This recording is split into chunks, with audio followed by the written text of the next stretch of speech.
Hello, this is Simon. You may remember me from other episodes of the Wikicast. Hopefully you will agree that right now my audio quality is pretty fantastic, but in this following episode, my audio quality is anything but fantastic.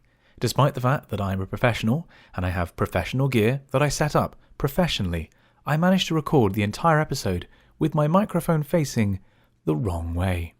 So with that, please accept my apologies that in this episode I am talking to you from what sounds like the arse end of a baked bean tin. I hope you enjoy, and once again, apologies. I am, after all, a professional. Enjoy. Hello, I'm Simon. And I'm Dan. And this is the Wikicast, a podcast where Wikipedia takes us to a random article and we talk about what we find. Dan, what are we talking about this week? This week, Simon, we are talking about 739 BC. Oh! We've never had one of these before. Now, I was saying before we started recording that it's always very exciting when we get podcast episodes like this where we are able to feature a different style of Wikipedia article. Normally, as you would expect, we're given kind of a specific page on a given specific thing. But sometimes you get little gems where you're given to a sort of kind of little mini satellite hub, and it gives you some options. And this is typically to do with anything where there's ambiguity, right? So take the name John Smith. It could say John Smith and then a list of like the person, the animal, the name of the one of, I don't know, Saturn's moons, like all of these random things. Yeah. In this instance, we have 739 BC, and the contents list is listed as... Let me guess, is it going to be like events? Yes. Births? Yes. Deaths? Yes. Is there another section? Yes, there is, and it's the section that's on every single Wikipedia article at the very bottom. References. Yes, well done. Okay, I have to admit, I love articles like this because it's such a...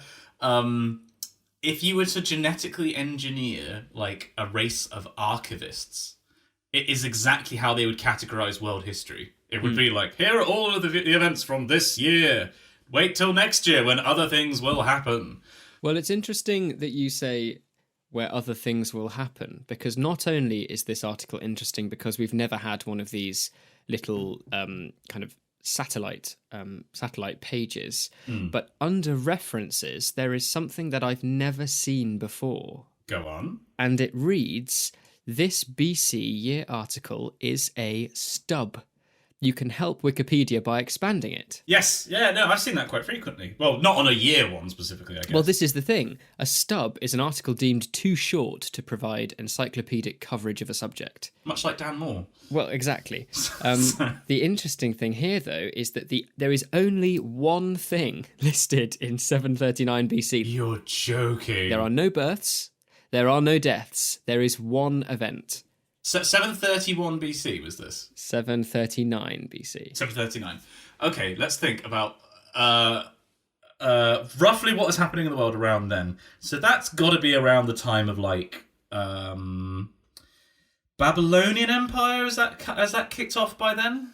It will be around there, surely. I'm not actually sure what the dates of the Babylonian Empire were. All I know, I have like, because I grew up in the UK and our history is so like centered on, like our history curriculum is so centered on what happened in the UK. Like the furthest that we really go back is the Romans. So I feel like everybody in the UK has a pretty good knowledge about the Romans, but and the Babylonians are one of these like, oh yeah, they were before, but I don't know. I don't actually have much of a good concept of how far before the Babylonian Empire was. 700 BC is still pre-Julian Roman calendar.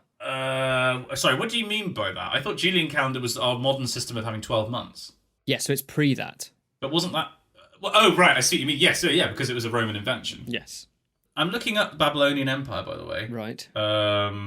There were several, it turns out.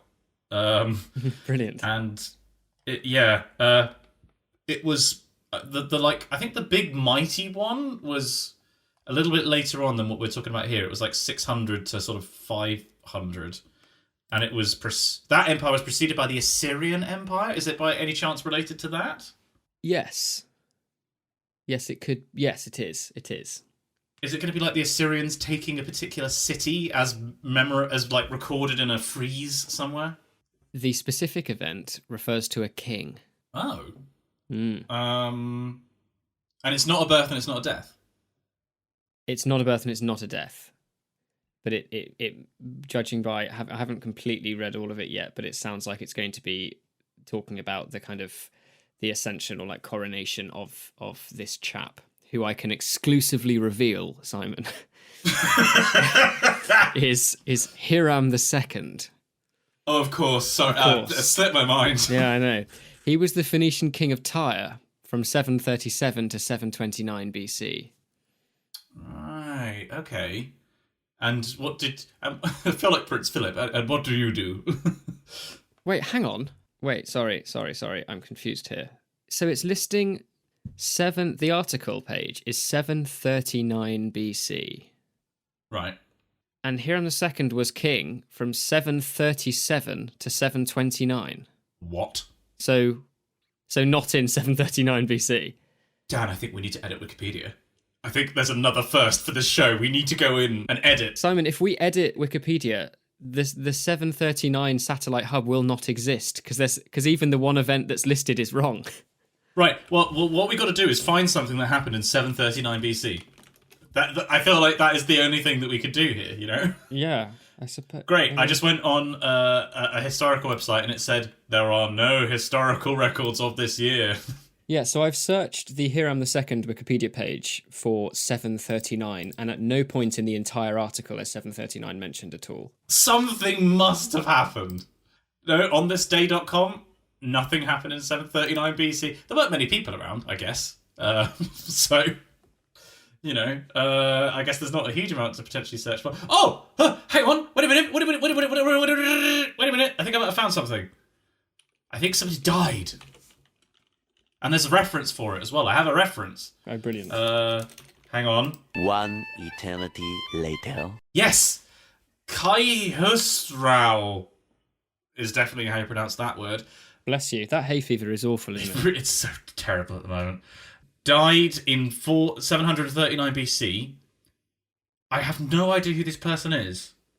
Kai Husrau. That sounds Egyptian. Or Persian, maybe? Or Persian. Damn, we've got there's a cancer here at the heart of Wikipedia. We found the first link in the chain starting to break, and we must fix it. We must reforge it. In a way, given that we worked out when Barney was on that we've been doing this podcast for, was it 3.5, 4 years? Yeah, it's been a surprising number of years. Either way, what I was going to say was, it's quite impressive that we've been doing it for this long, and this is the first time where there is a blatant error in an article. Error! Unacceptable! Not necessarily an interpretation of historical fact or somebody working in opinion as opposed to fact, but just simply that if you're going to talk about something that happened in 739, you've got to make sure the dates somewhere feature 739, which this doesn't. Yeah. So it appears that there was a king of Iran, I think so. I think it was Persian. Right. Yeah, but it's interesting. There's a section of this book which I'm... Oh, no.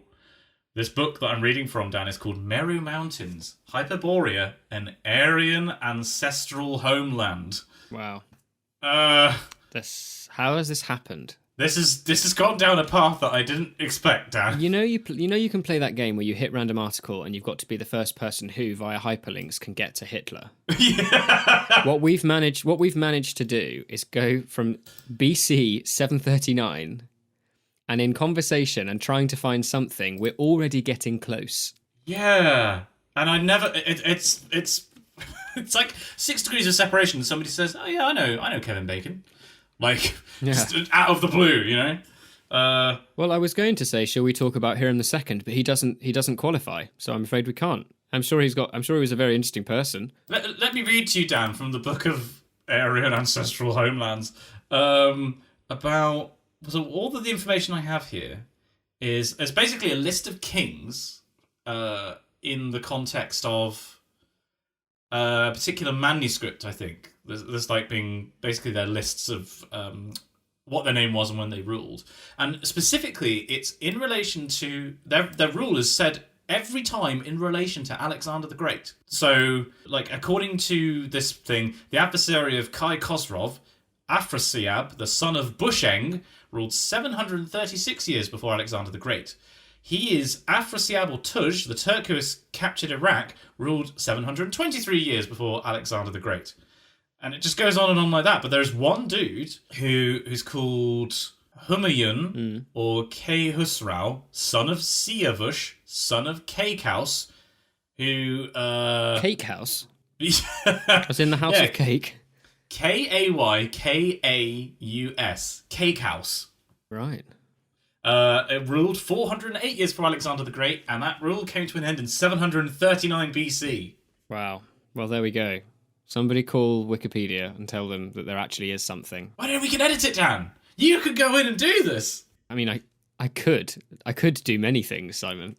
Are you saying this isn't the most important thing you could be doing today? I might be edging to that suggestion, yes. I mean, interestingly, there's two...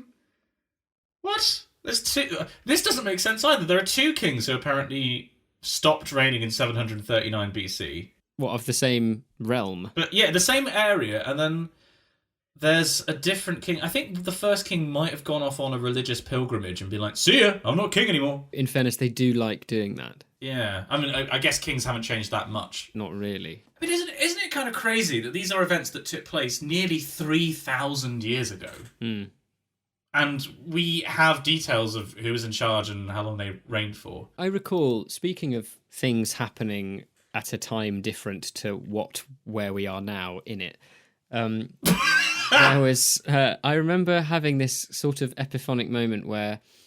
Ooh, nice to use the word epiphonic. Thank you. Although it should be really epiphanic, shouldn't it? Because it's an epiphany, not an epiphony. I don't anyway. know. I mean, epiphanic sounds a bit... cheeky. Bit cheeky. Oh, a bit cheeky. Yeah, I remember thinking about things happening... I don't know, we might have been studying like the Victorians or something, and looking at how many hundreds of years ago such and such a thing happened, and thinking in the grand scheme of things, when, you know, you study things at school and you learn about the ancient Egyptians and things that happened thousands of years ago, you're like, that's actually not that long ago. But obviously in the context of reading history on paper, it's not. But if you think of how many generations typically span a century, you suddenly realise that actually just by looking at the numbers is not helpful at all. Yeah. Because if you could say, certainly as you go back, the number of generations in a set time frame actually increases because people were having more children younger. Yeah. So it gets kind of exponentially more distant, despite the fact that the time remains a sort of constant. But I suppose you could argue that history is basically a story of changing lived experiences, right? Yeah. And like, in a way, the lived experience of somebody, say, 2,500 years ago, isn't actually going to be that different from the lived experience of somebody 3,500 years ago. It's snowing on Mount Fuji. But you know what I mean? Like the difference in a person's life lived now compared to a life lived 50 years ago is huge, as was, but to a slightly lesser extent, the difference between somebody who was living 100 years ago versus 50 years ago. And like the further back you go, the less of a difference in the lived experience of an individual there will be, apart from, you know, obviously there's things like plagues and wars that will take place. But like, generally speaking, the rate of change of human society seems to be increasing over time. So once you go back to 1,000 years or 2,000 years, it's not that much further, really, in terms of that lived experience definition, to go back an extra 1,000 years, you know?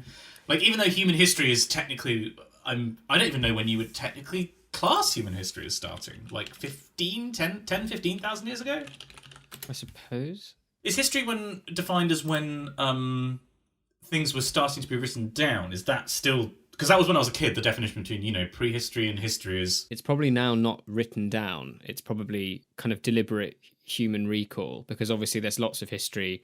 Like we can talk about Ovid and Homer, and when that was written down was centuries after that was actually being written, because there was an oral tradition of both storytelling, and the purpose of storytelling was to recall history. Yeah. So it's probably going to be some kind of conscious effort on the part of a group of humans to recall something. I mean, modern humans evolved. I'm just looking at the wiki. I'm looking at the wiki for human history. God, I love this. This website's amazing. Isn't it unbelievable that it's free? Yeah, it really is. It actually really, when you think of the kind of absolutely mammoth task that is Wikipedia, for that to be at the tips of our finger. In fact, it was going to spur me on to say it would be really interesting, and I'm sure there are studies that must have tried to look at this.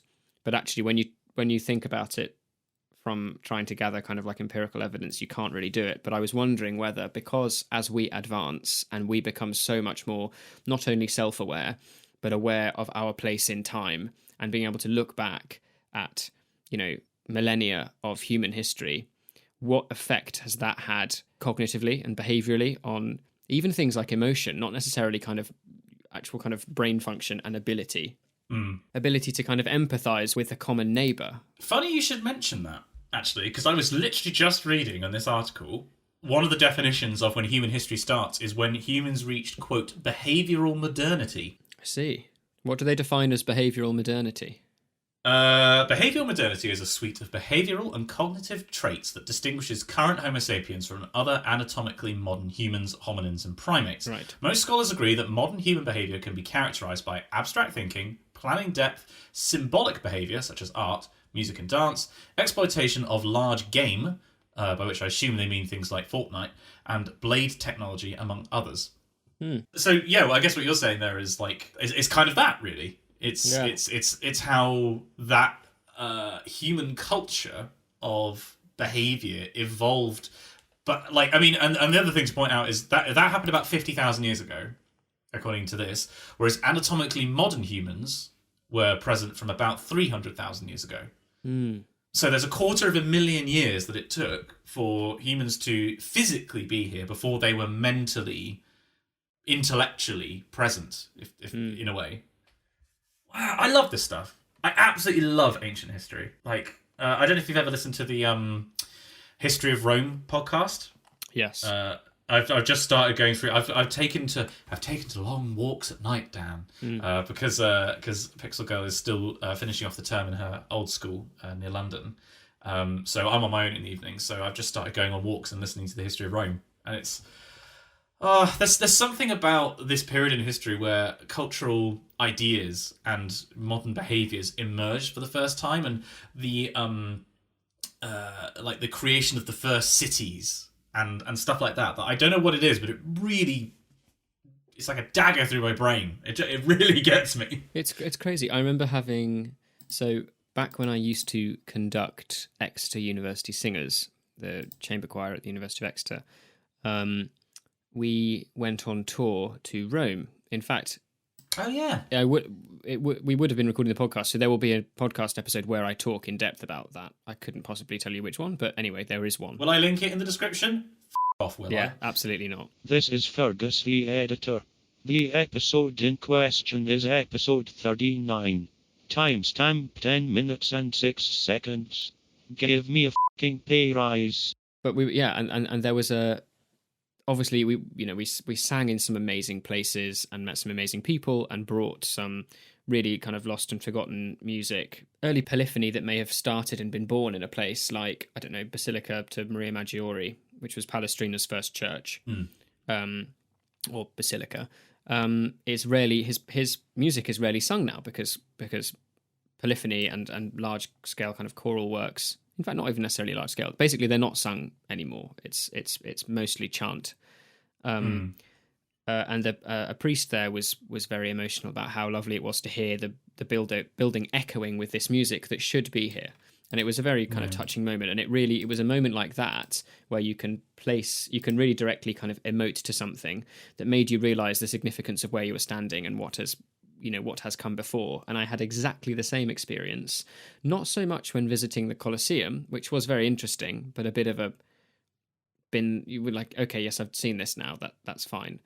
But when I visited the Roman Forum, and that was unbelievable, having, that being such a key site in history, and history has happened there, whereas the Colosseum was a frivolity, The fabled Friends, Romans, Countrymen, Lend Me Your Ears, which is Mark Anthony on the steps of Palatine Hill? something. I've not got to that bit in the history of Rome down. I'm useless to. It's either like a temple to Saturn or something, or the Senate or something like that. Anyway, and I was standing about 3 yards away from those steps. And obviously, this whole idea is popularised by it's Shakespeare who in Julius Caesar that came up with all of this. But the point is, Mark Antony existed, and these figures that you read about in books would have been walking along those streets, you know, and it just the mind boggles. It really does.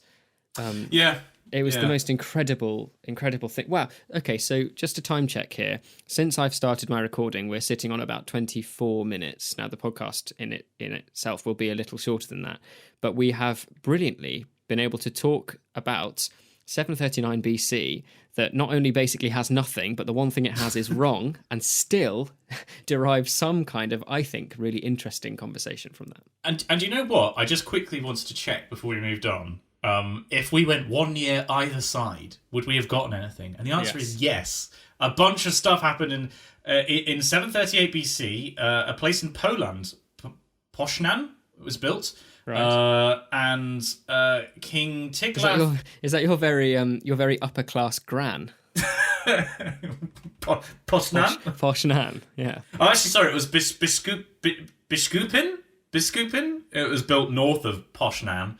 And also a king, Tiglath-Pileser III of Assyria, invades Israel. Whereas if we went to the year 740, there's like a start of a reign. There's another Cook city being conquered. Dan, the 10th Olympic Games happened, and Dotades of Messenia won the Stadion race. Wow. What was the Stadion race? No idea. I assume it's like a...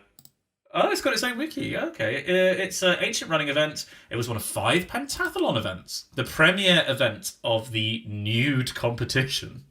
Wow. The Gymnikos Agon. Wow. Imagine... Do you think more or fewer people would watch the Olympics if everyone had to be naked? Absolutely more. But also, do you think... I can guarantee you that the world records would not be beaten if you had to be stark bollock naked whilst doing your sport. Can you imagine running full tilt with your pork sword just slapping against your stomach? Yeah, I mean, I think almost more than that. I think just the general idea of, especially now it's all, televised and broadcast in HD, you would probably not... You'd probably struggle to get past that mental block and never be able to truly push yourself. Like after you fail at your sport, you're just like, it's cold in here. Yeah. All right. It's normally much more impressive. Oh my goodness! Imagine what high Olympic diving would be like. The most painful thing imaginable. Every dive ends with the guys just cupping. Yeah. They plunge into the water like body slamming just with their hands over their balls. It's good we got to this part because I think the podcast so far has been far too interesting, poignant, and highbrow. So it's good. We're just going to drag it back to earth. What would be the worst sport to do completely naked? Hurdling. Yes. God. Yes, hurdling would be pretty bad. Everybody would just very gingerly try and get over those hurdles. or anything on a pummel horse if it goes wrong.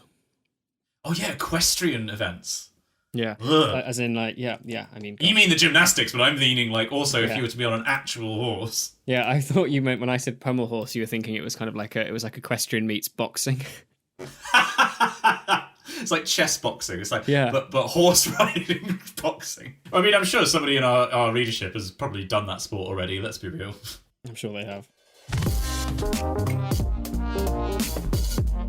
And this will be my piece of the week. Drum roll, please.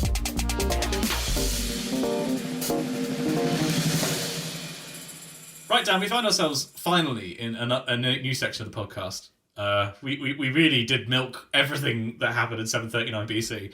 But I want to hear about what your choral piece of the week is. Well, my choral piece of the week, there's going to be no fluffing about here. I know exactly what it's going to be. But just a bit of context. I'm now getting some more regular musical kicks out of my weeks and months as they tick along. For those who might be new to the podcast, or for those who've forgotten because it's not particularly interesting, I no longer sing Exeter Cathedral because I had to go back and do this law conversion, and frankly, it's too much work to do on top of singing music every day at. I mean, it's the not cathedral. like you phrased that. I had to go and do this law conversion. It's not like the cathedral told you to be like, get out, don't come back until you know how to do the law. No, it was actually through papal mandate, commune to me by the bishop. So it was yeah. Anyway, I chose to sacrifice myself and do this law conversion, which is going very well. I'm enjoying it very much. I've started some new stuff, but anyway, I'm now singing at the Tonic Abbey, Simon. Oh, Namely Buckfast Abbey of course. the home of Buckfast tonic wine, except it's not the home because it's not made there. I had no idea of the reputation that Bucky had in other places. By the way, it's infamous. But it's like because it's very alcoholic and it's caffeinated, Yes. which is why would you ever want that? I don't understand why it exists. For those who haven't heard of this, I'm going to read you a brief explanation, again courtesy of Wikipedia.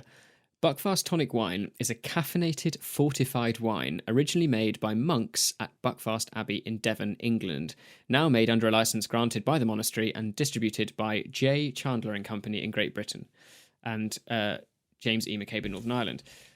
Despite being marked as a tonic, Buckfast has become notorious in some parts of Scotland and Northern Ireland for its association with the loutish Ned culture and antisocial behaviour. High retail sales are recorded in Lurgan, as well as throughout the central lowlands, including Glasgow and the surrounding areas of East Kilbride, Hamilton. Basically, it's a very odd thing. It tastes a bit like cough syrup. It's brown in the glass. It's got about 15% alcohol.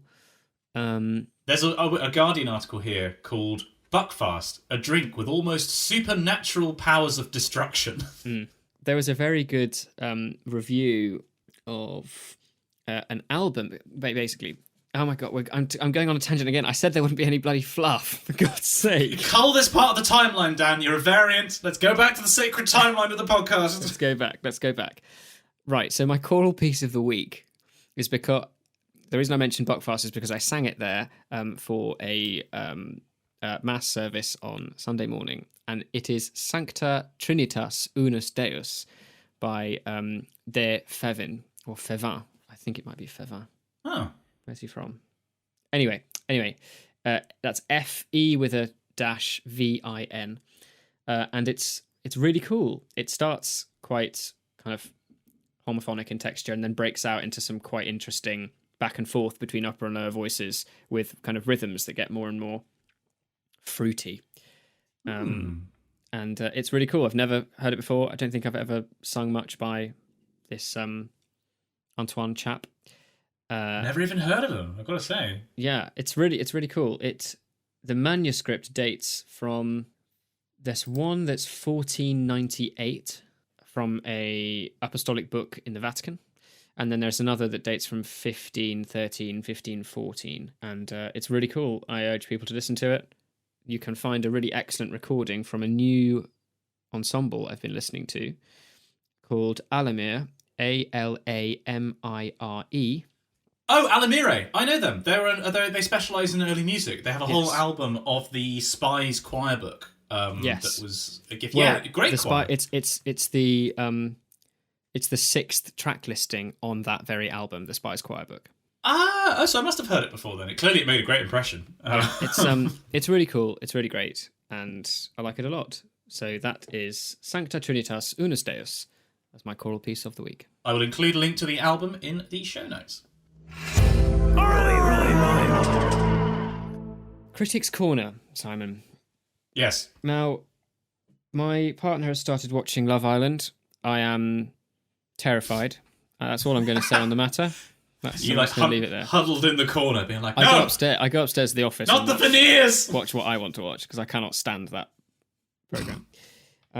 What I was going to do and what I was alluding to earlier is a couple of years ago now, maybe 2 years ago, maybe a bit longer. Buckfast Abbey established its own record label. Oh, I didn't know that. Yeah, so they're called Ad Fontes Records. Is it Ad Fontes Records? It's just Ad Fontes, and it's it's a record label founded by Buckfast Abbey, dedicated to presenting recordings of the finest sacred music, and it was all. It all kind of came about with the new monster organ being put into Buckfast Abbey. I'm sorry. It's this Ruffati organ, and it's ridiculous, but it's quite fun. I mean, when you put a monster organ in somewhere down, you've got to make a fanfare about it. Well, like film it at least. So there's an album recorded by Buckfast Abbey. There's some stuff from Royal Holloway. I think Keble College might have done some stuff. I think there's plans for Gonville and Keys to come and do some things too, now that Matthew Martin's over there. But most recently, a new album, Symphonie Romane, organ music by Dupré, Vidor, and Tournemire, has been recorded, and it's excellent. It's really good, and it's been recorded by a listener of the podcast. Oh? Peter Stevens. Oh, really? Of Westminster Cathedral. Yeah. So Peter's been very kind and actually listening to the podcast for a while, apparently. But I wanted to talk about the album because it's brilliant, for one. There was a very excellent pun reviewing it that I think Peter might have even come up with, but I don't know. But basically, the review of this new album, the title of the article was called something like "A New Tonic from Buckfast Abbey," and nice. it was very good. It was very good. Now, organ music, I think it's probably safe to say, might not be super accessible to everyone. For those interested in sacred music, obviously we hear quite a lot of it, and sometimes we sing along. But what I would urge people to do, the Tournemire that's on this album, it features the L'Orgue Mystique, a deeply spiritual reflection on two of the best-known chants of Pentecost, Veni Sancte Spiritus and Veni Creator Spiritus. And it's amazing. I think if I was going to recommend anybody to listen to it, even if you haven't listened to organ music before, find this album. It's available on Apple Music and Spotify and probably YouTube and everywhere. And have a listen with some good headphones, maybe a nice glass of something, in a dark room. Just close your eyes and let this Tournemire just wash over you, because it's fantastic. It's really, really good. So my critique for this week's Critics Corner is this new album, and it's great. Wait, as soon as you said Veni Sancte Spiritus, I immediately was just taken back to the Lauridsen. What is the name of the whole cycle? You know, it's the one. It's the song cycle that has like a Onata Luxin, and I think Veni Sancte Spiritus is like maybe the movement before or something. But oh god, I love that piece. Not Lux Eterna. Yes, I think it. Yes, it is the Lux Eterna. You're right. Yeah. Oh god, I love that. It's the album that has that on, and there's like four French love songs or something like that I never listened to. If I'm honest. But love that. Oh, okay. Well, cool. I'll have to check that out, because I'm always I always fall into this trap of just listening to the same music over and over again on my Spotify. So anything that's a new injection would be good. Well, exactly. And I haven't heard any Tournemire before, and I'm frankly obsessed. It's just so cool. Right. Oh, cool. Well, I'll give it a go. Yeah. I mean, my contribution to this is decidedly lower brow, Dan. I've been watching Loki. Oh, see, I haven't started watching it yet. Is it any good? I really like it, actually. Oh, good. Because for background, I watched all of WandaVision and really enjoyed that series. I thought it was great. I haven't watched any of The Falcon and the Winter Soldier. It just didn't appeal, really. Like, the two characters that I just don't really care about, and I'm not enough of a Marvel fanboy to just watch it because it's Marvel. But this, I think Tom Hiddleston is one of the best things about the Avengers films, because he's just having a great time. You know, he's just enjoying himself. And in Loki, he definitely does that, and that was, I think, the thing that got me over the threshold. But it's a very it's very well made. It looks beautiful, I've got to say. The cinematography is fantastic. And there's some good performances. I think the most impressive thing about it is that it's just weird. Like, it's Marvel accepting the fact that they've got some really, really weird stuff in their back catalogue. And I just watched episode 4, and at the end of it, I was like, what the fuck? Like, not even necessarily because the events are shocking, although some of the events that happened in the episode were quite shocking. It was more just like, what's going on? I don't know what's happening. Like, it was it was great. I really like it. If people like, especially if you liked WandaVision, give it a go. It takes maybe. I don't even know if it really takes an episode or 2 to get going. I think it kind of gives you the idea really quite well off out of the first episode, actually. It's worth a dip into the water. Just try an episode if you're on the fence. Okay, I'll give it a go. But I've not had very much time to consume anything recently. No. I've just been so busy with work, and we actually should point out that we missed a week of the podcast because Dan got his vaccine, and then you also had a slight incident with a cooking knife. Yes, I did. It's self-inflicted. Your partner didn't just suddenly come at you.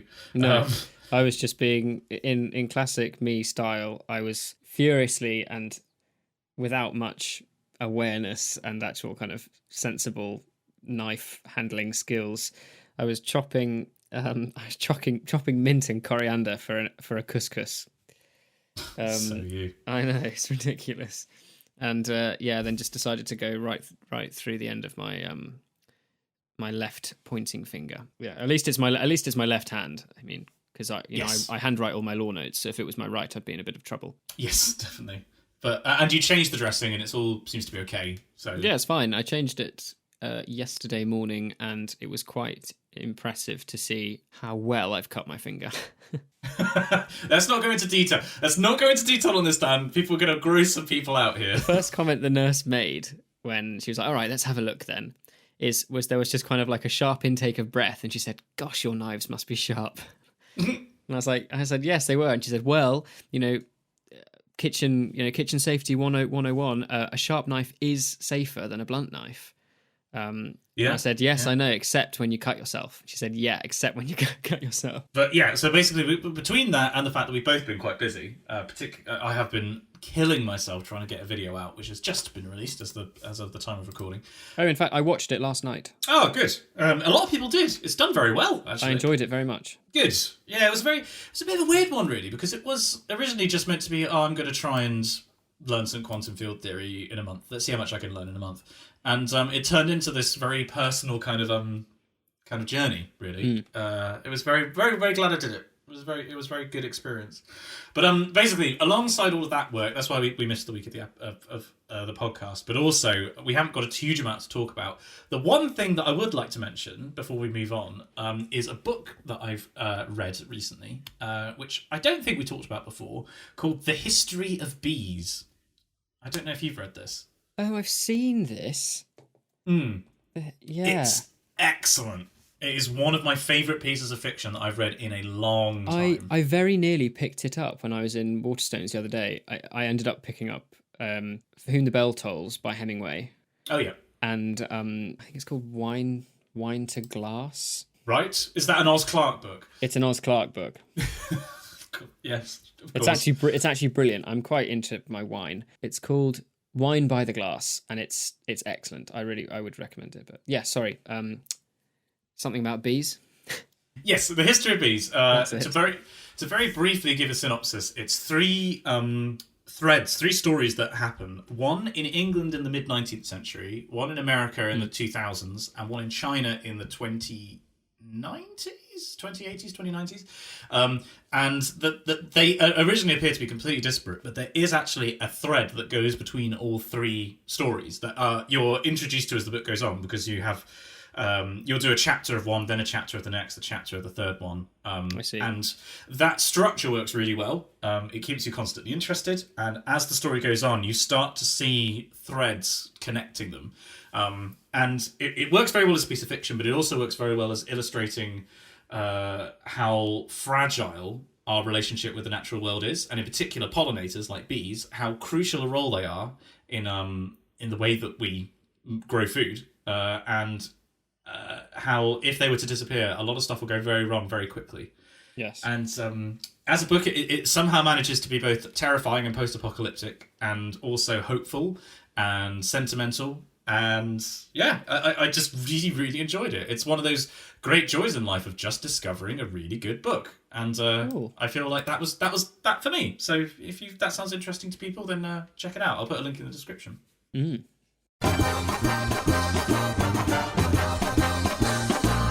Top lad.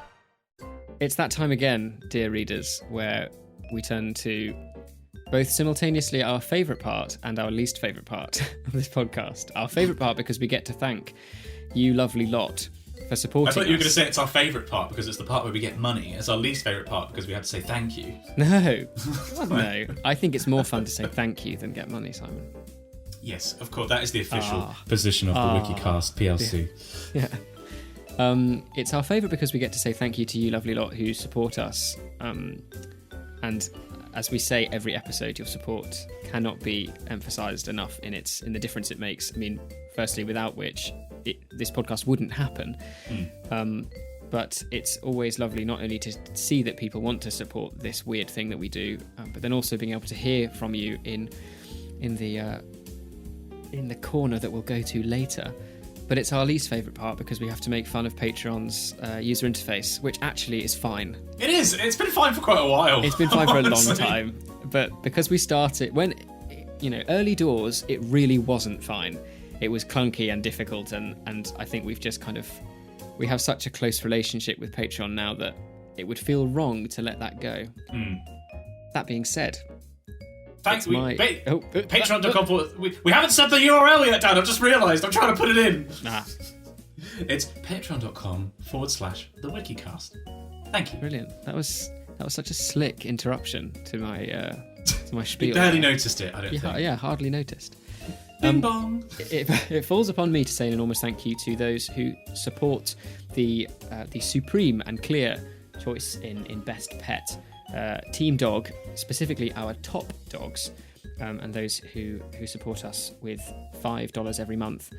So without further ado, I'd like to say an enormous thank you to Sam Harvey, soon to be PhD, Elsbeth, Ben Caples, Josh Shiaja, Henry VII, King of England and France, Lord of Ireland, Aaron Curry Augustin, Adrian Chan, Naf Laroch, Hasse Hansen, Aaron Jorgensen, Lexi at Front Desk, Eve Sharples, Alistair Fortune, Peter Reed, Maggie, Colin J. Brown, Codzo, Ben McMurtry, Jay Wright, and Eric Bolliger. Thank you so much.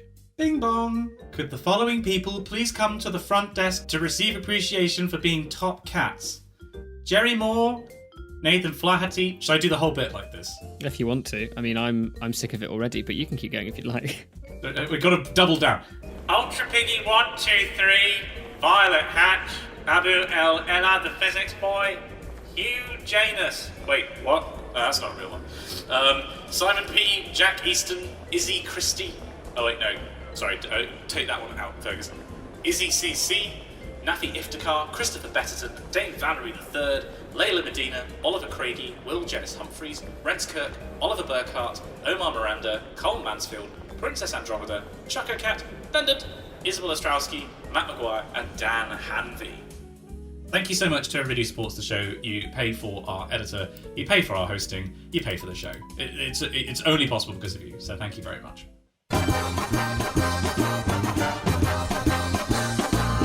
Top lad.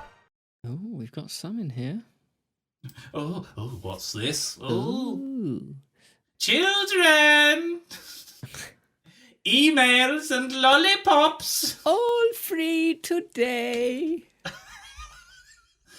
Oh, I hate that. It's the when one of the kids goes, no, the child catcher goes, treacle tarts, and then one of the kids just screams from inside a house, treacle tarts. You're like, you're meant to be quiet, you fool. How much? I wish I loved anything as much as that kid loves treacle tarts. Just incredible. The amount of noise that comes out of her face is unreal. Even if like somebody would like chocolate bourbons, I wouldn't be like, oh, chocolate bourbons. Like, I just wouldn't be able to, keep it in. We have an email here from a regular, and not just a regular, a veritable VIP of the pod. It's from Peter Reed. Oh, a very indignant person. And Peter's Peter's email begins, "How dare you?" Yep. There it is. It so follows. "Hello, Simon and Dan. I was recently reading the Wikicast and was greatly offended when Simon described me as being cat-like. First of all, how dare you? For goodness sake, Simon, don't read that out like Greta Thunberg." Tangent, did you know, dear readers, she follows Simon on Twitter? Yes. Cats are hellish demon spawn that simply look cute and gorge on the food their owners provide in exchange for the occasional moment of affection where they wave their bum in your face. Peter, I totally agree with you. You are on the money here. Dogs, on the other hand, are the greatest creatures to walk the face of the earth. Sorry, Claude. Wait. You've missed a line there. Oh, yes, I have. I'm sorry. Having met me, Simon, you should full well know that I do not gorge myself on food, Correct. nor am I cute, and I definitely don't have an affinity for waving my bum in people's faces. Hey, we don't talk about that time at YogCon, Peter. Yeah. That's What happens at YogCon stays at Wait a minute! I've just noticed he's signed the email off of. If you look at his email signature, Peter Reed / Simon's childminder. For God's sake, don't read my phone number out. Brilliant. I like this a lot. Dogs, on the other hand, are the greatest creatures to walk the face of the earth. Sorry, Claude. They are loyal, often clumsy, and often have little common sense. 3 characteristics I feel I have in common with man's best friend. In episode 91, you started to ask about the letters making up the call signs of WASR AM, WASR AM. This has really riled up the readers, hasn't it? Yeah. Us not understanding this. A station based out of the gorgeous state of New Hampshire, a state I've been afforded the opportunity to visit twice. For some reason, America decided to assign K to stations west of the Mississippi and W to stations east of the Mississippi. And there follows a link explaining.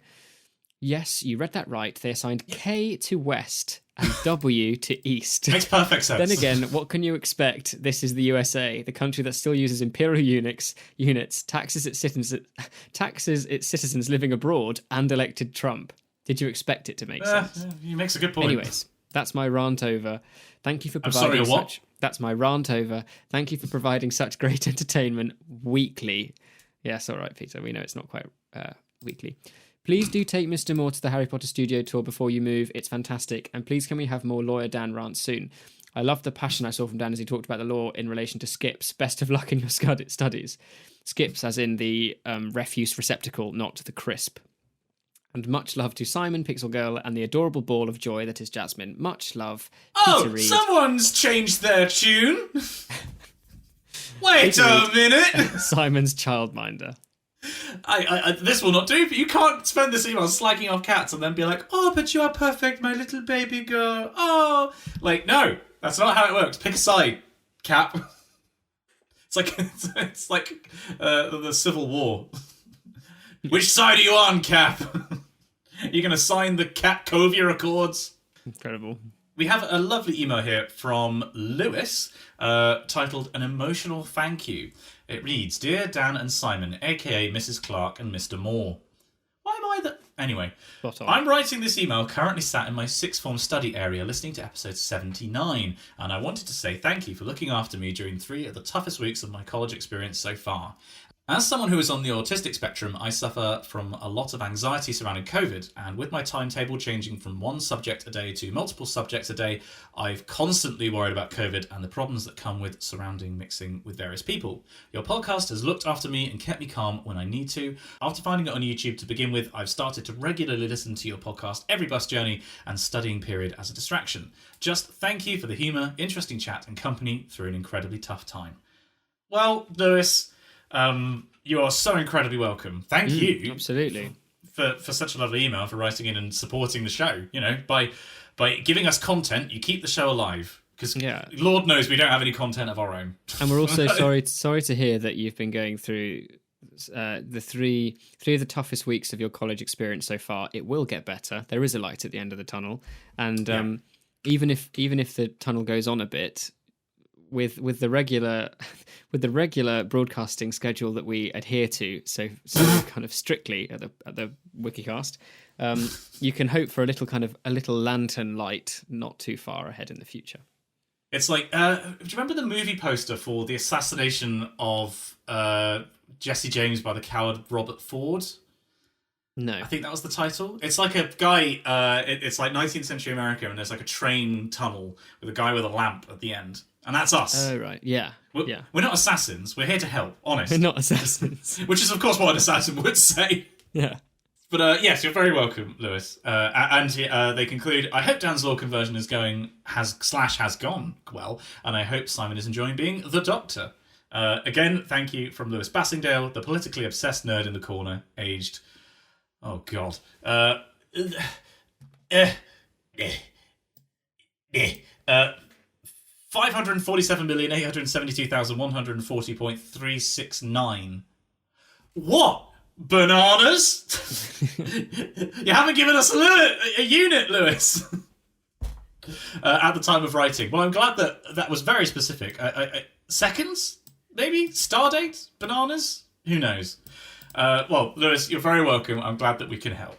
We have an email here from Sam, which is exciting because it is titled Friendly George's Defamation / Christos Arrest Information. Yeah, I watched the video after we did the episode, and it is terrible, the situation, isn't it? It's really terrible, and thankfully there's been some really great news coming out I've been following, but I'm so glad that I'm just looking at the sign-off here, and Sam has an honours degree, undergrad in law, a graduate diploma in legal practice, so like a PLC, I guess, which is what I'll be doing next year, and an LLM, which is also what I'll be doing next year.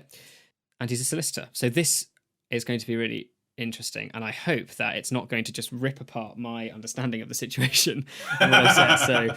So let's see what happens. Hi, Simon and Dan. Firstly, Dan, congratulations on finishing your law exams. As someone who has undertaken his law degree and LLM and is now doing a PhD focusing on Australian common law, I'll talk about this more below. I can remember, with a cold sweat developing as I type, the exams I faced throughout the 4-year degree and how much pressure you're under, both before the exams and in the period before the results are released. Like you, I enjoyed public law. We call it administrative law here in Australia, as judicial review is such an awesome power to hold the state to account. I totally agree. I have every confidence you have done really well and wish you the best in your future legal career. Thank you. If you are ever contemplating a legal career which may take you to Australia, I'd be happy to give you any assistance I can in making the transition. That is such a lovely thing to say. I mean, I do want to try and put my citizenship to some good use, so should it all go tits up here, I may well nip over and do something. Sam continues, also on the PhD front, Simon, you might not remember this, but we briefly exchanged emails a while ago when I was contemplating undertaking my PhD. Yes, I remember. Well, some months later, and as you can see in my email signature below, I am officially a PhD student at the Queensland University of Technology. Hey! I am undertaking a PhD looking at the development of common law in Australia, which will involve critical analysis of cases and common law theory. I will have to thank your countrymen for importing the common law into Australia and thus many years later giving me a topic to write my thesis on. But at least we did something right. Aside, Simon, thank you again so much for your videos and for your words of wisdom, both in the videos and in your emails. Oh, you're very welcome. It is hard working full-time as an insurance litigation solicitor. Nice. And doing a PhD part-time. However, it is something I've wanted to do for a long time and nearly a year in, so I'm glad I took the plunge. I should say that I'm writing this email after just discovering your podcast. While I knew Simon had a podcast from references on YouTube channel, on the YouTube channel, on YouTube channel, I had no idea it was still going. I've immediately become a top dog. I'm with you, Simon, on Patreon and look forward to diving deep into the back catalogue. Sam goes on to mention the Friendly George's case I mentioned last episode and has given some really interesting thoughts about what he thinks regarding the situation, especially as he is a solicitor himself. And we've read that and it's fascinating. Sam, I absolutely will be in touch. Thank you so much for writing in. He ends by saying, otherwise, please keep up the awesome work. I cannot wait to hear the back catalogue as I spend many late nights reading cases and other materials as I work towards obtaining my PhD. Kind regards, Sam. Wow. What an interesting email. There's a fair bit of the email that we didn't read out on the show there for reasons that Sam requested. But that was very, very interesting. So thank you very much for getting in touch there, Sam. Sam also clarified that he sent another email. P.S. After sending this email and reading more of your wonderful podcast, I realised that I'm with you, Dan. Top dogs all the way. Sorry, Simon. Wrong. Sam, 27.43 years of experience going around our sun. Those are some fantastic bits of correspondence there, Dan, this week. I've got to say, fantastic work. Really, community. really brilliant. But Dan, what have we learned today? Simon, we've learned so much. We learnt about everything that didn't happen in 739 BC. Turns out a fallow year. Including Hiram II becoming the king of Tyre, which didn't happen. Yeah. We had a very lengthy conversation about the nature of human history and the effects that it has socioculturally, cognitively, behaviourally, emotionally.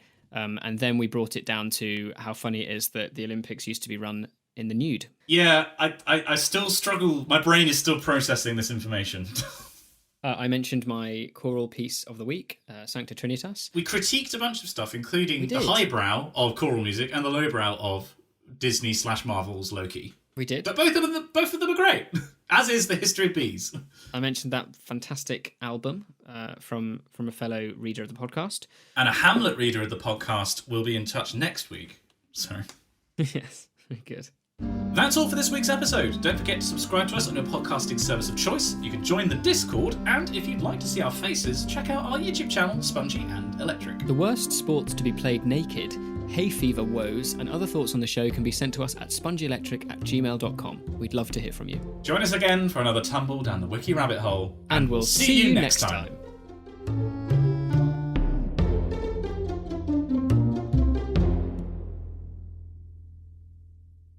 Boom. Hot girl summer. We're ready for it. Yes.